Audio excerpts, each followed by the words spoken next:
ગુજરાતના છોટાઉદેપુર જિલ્લામાં દારૂની હેરાફેરીનો પર્દાફાશ।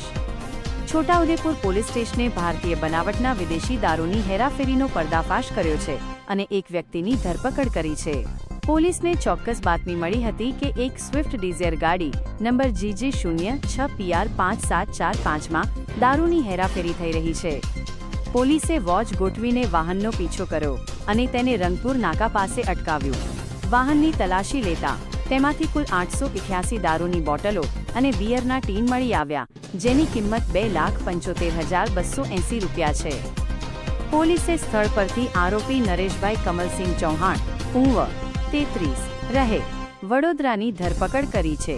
આ કાર્યવાહી દરમિયાન પોલીસે દારૂ ઉપરાંત હેરાફેરી માટે ઉપયોગમાં લેવાયેલી ગાડી કિંમત ₹5 લાખ, એક મોબાઈલ ફોન કિંમત ₹5,000 અને ₹1,500 રોકડ રકમ પણ જપ્ત કરી છે। કુલ મળીને પોલીસે ₹7,81,780 નો મુદ્દામાલ કબજે કર્યો છે। આ મામલે છોટાઉદેપુર પોલીસ સ્ટેશનમાં પ્રોહિબિશન એક્ટની કલમો હેઠળ ગુનો દાખલ કરીને કાયદેસરની કાર્યવાહી હાથ ધરવામાં આવી છે।